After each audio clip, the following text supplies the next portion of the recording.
Welcome to Cheater Confessions. Let's get started with today's story. I was sitting on the couch that Friday night, half watching the basketball game, when the front door opened without warning. Donna walked in first, heels clicking on the hardwood. Her hand was locked with another man's, tall, smug, the kind of guy who thought cologne and a new suit made him invincible. She cleared her throat like she was stepping on stage. "Victor," she said, chin up, "I'm leaving you for a real man." John Cole, that was his name. He tightened his grip on her hand like a schoolboy clutching his hall pass. I muted the TV and set the remote on the armrest. "Perfect timing," I said. That threw her. She had walked in expecting a fight, a collapse, maybe begging. Her lips parted, but nothing came out. John smirked. "You heard her, man. She's done. You should probably—" The doorbell rang. Right on cue. Donna frowned. "Who's that?" I stood and opened the door. Miriam Pike stepped inside, navy suit, leather folder tucked under one arm. Calm as ever. I had texted her earlier when I saw Donna's car pull up with a passenger. "Evening, Victor," Miriam said. Her eyes flicked toward Donna and John. "Shall we proceed?" Donna blinked. "Proceed with what?" John shifted, not so smug anymore. "Who are you?" "Miriam Pike, attorney." She placed the folder on the coffee table, sliding off her coat. "I represent Victor Morrison." Donna let go of John's hand, just for a moment, then grabbed it again, tighter. "Why is there a lawyer here?" I kept my voice even. "Because I knew this night was coming. I just didn't expect you to bring your date." Donna's expression cracked. For the first time since she walked in, she wasn't holding the script anymore. Miriam placed the folder flat on the coffee table and opened it with careful precision. Inside were color-tabbed dividers, each one marked with a name. "Donna Morrison," she said crisply. "We've documented 6 separate relationships over the last 9 months, all financed in part by marital funds." Donna's face drained. John's jaw tightened. "6?" he asked. Miriam's finger tapped the first tab. "John Cole, Coworker. Hotel receipts, restaurant bills, travel expenses, $4,200. She flipped to the next divider. "Neil Porter, personal trainer. Charges for fitness retreats, spa weekends, and equipment. $3,900. Donna's grip on John faltered. Miriam continued without pause. "Caleb Grant, book club acquaintance. Sergio Alvarez, business conference contact. Tyler Brooks, neighbor. Evan Park, dentist. Total expenditures, $27,800. I sat back, hands folded. She used our joint credit cards and a shared Venmo account. Everything leaves a trail. John's bravado collapsed as Miriam laid out highlighted statements. "Mr. Cole, you should also be aware that some of your dinners with Donna were billed to your company's expense account. The calendar entries matched. That might present a compliance issue." John's neck flushed red. "What the hell, Donna? You said—" He stopped short, pulling his hand away from hers. Donna shot him a glare. "This is private.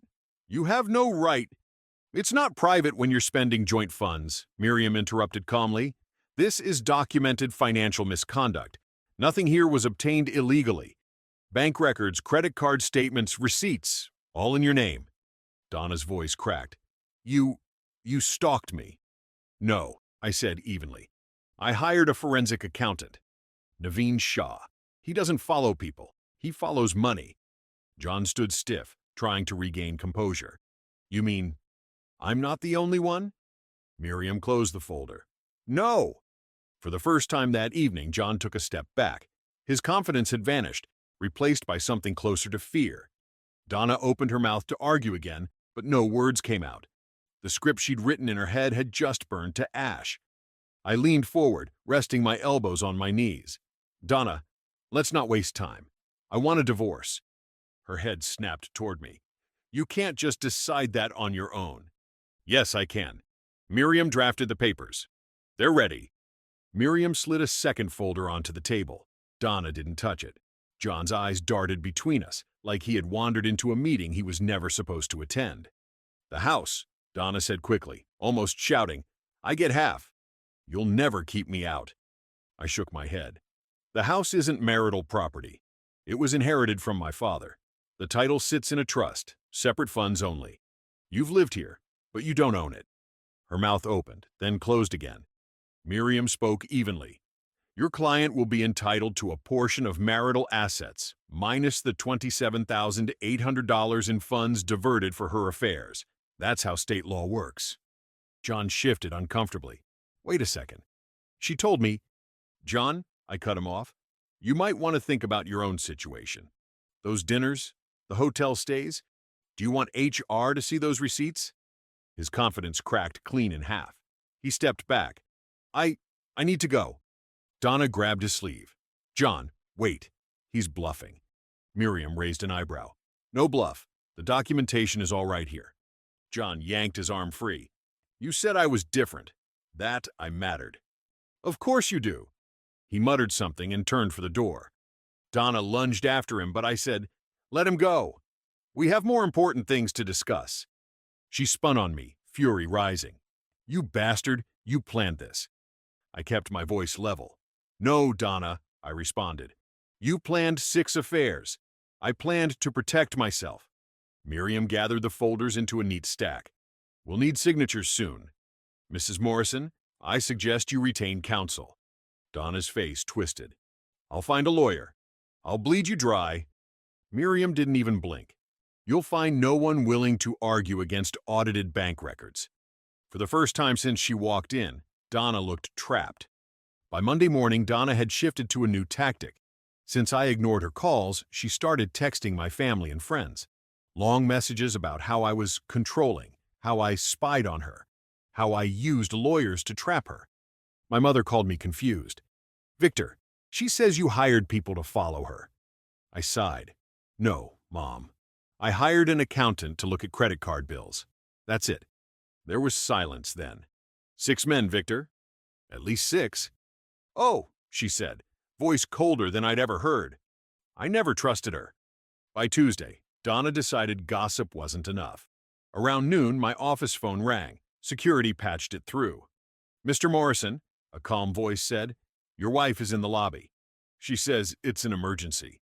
I almost laughed. Tell her I'll be right down. When I arrived, Donna was in full performance mode.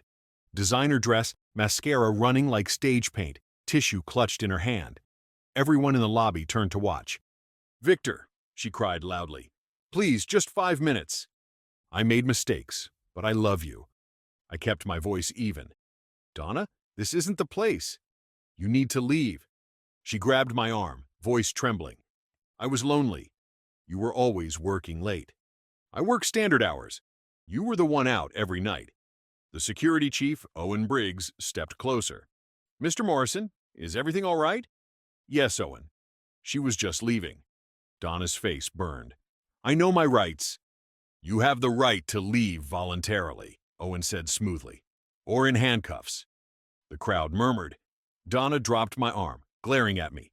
You'll regret this, Victor. I'll ruin you. Later that afternoon, Miriam forwarded me an email from Donna's cousin, Logan Pierce. He'd just started paralegal classes, but he had drafted a demand letter. It was written in blue ink on lined paper, scanned, and attached to the email. He claimed Donna was owed the house, alimony, half my retirement, and compensation for emotional damages. Miriam called it adorable. HR, meanwhile, logged Donna's disruptive visit. I didn't say a word to her. Every move she made now only dug her deeper. By Thursday, Donna had taken her campaign online. Her posts were everywhere, Instagram, Facebook, even LinkedIn. Titles like Surviving Financial Abuse and Escaping Control. She claimed I cut her off from money, that I isolated her, that I drove her to seek comfort. She tagged mutual friends. That was her mistake. Lauren, wife of my best friend, commented, Didn't you bring that trainer Neil to our barbecue last summer? While still married? A coworker of mine, Brad, added, Is this why you asked me to cover for you at that conference? Said you were sick, but you were actually with some guy? Her yoga classmate chimed in, Girl, you told us you were already divorced when you started seeing Sergio. Screenshots spread faster than she could delete. Then came the new twist. Miriam texted me, We have a 7th. It turned out Donna had been seeing a massage therapist named Marco Rivera.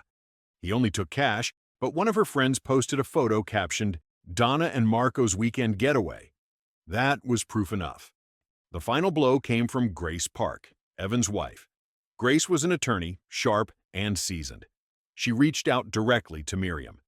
Grace had discovered Donna borrowed $5,000 from Evan under the excuse of a business project, money that was actually spent on a trip. Grace was filing her own claim for fraud. Miriam laughed when she told me, "Your wife is building her own case against herself. Every time she speaks, she hands us another piece of evidence." Meanwhile, John resurfaced on social media. He posted, "Public service announcement. If someone says you're the only one, make sure you are." The comment section lit up with popcorn emojis. Donna tried one last angle. "Polyamory is valid. I was just exploring myself." Her own sister Valerie replied under the post, "Polyamory means honesty, Donna. This is just cheating."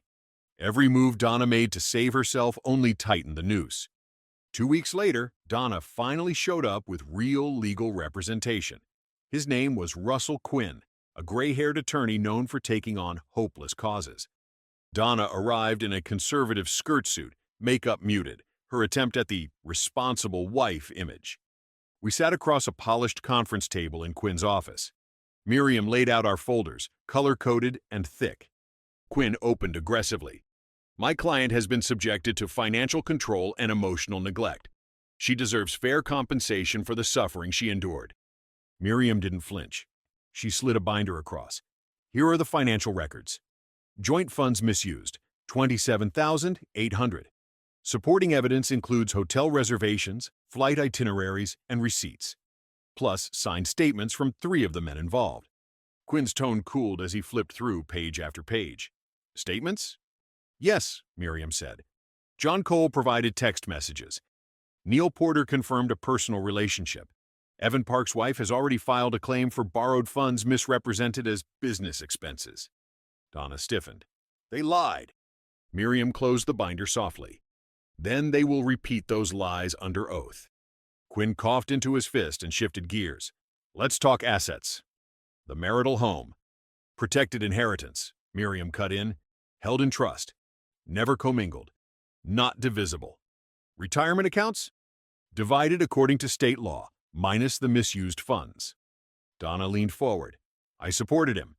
I kept that house running. I kept my tone calm. You lived rent-free while spending our money on dates with 7 men. That's not support." Quinn pressed on. "At a minimum, my client is entitled to valuable personal property. For example, the vintage camera collection." I blinked, then actually chuckled. Miriam looked at me, confused. "The cameras?" Donna smirked, thinking she'd hit a gold vein. "They're refurbished," I said. "Amateur models. Worth maybe $400 total." Her face fell. She had assumed those glass display cases meant priceless antiques. Quinn closed his folder. "We'll need time to reassess." As they gathered their papers, Donna glared at me. "This isn't over, Victor." Miriam smiled politely. "Actually, it nearly is. The decree came down last month. The divorce was finalized. Donna walked away with her car, the contents of her closet, and a net payout of just over $3,000. No alimony, no share of the house. Half of my retirement was divided as the law requires, but after deducting her misuse, the numbers leaned heavily in my favor. Miriam called it the cleanest win she'd seen in years. John didn't fare much better. His company audited his expenses and caught the dinners he'd written off as client meetings. He wasn't fired outright, but he was quietly moved into a dead-end desk job. The trainer, Neil Porter, lost his position after 2 clients came forward with complaints. Sergio Alvarez, the conference fling, was forced to repay travel reimbursements he had slipped through the system. And Donna? The social media backlash never let up. Every attempt to spin the story only reminded people of the screenshots. Her posts dried up. She left the city within weeks, moving into a small rental. Someone told me she was working at a call center now. One evening, my phone buzzed. A single message from her number. "I'm sorry. I ruined everything. Can we talk?" I didn't answer. Miriam had advised against it, and honestly, there was nothing left to say. Life without Donna was quieter, sharper. I picked up basketball again with friends, stayed late at work without dreading accusations, and even earned a promotion. My house felt different. The irony didn't escape me. Donna had walked in holding another man's hand, telling me she was leaving for a real man. 9 months later, she was stripped of the image she had tried so hard to project, while I was standing stronger, calmer, and more focused than ever.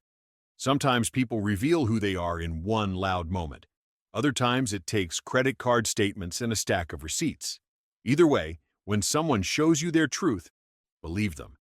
And when they announce they've found a real man, sometimes the best answer is to simply let them go and keep living like one yourself. Thank you for watching.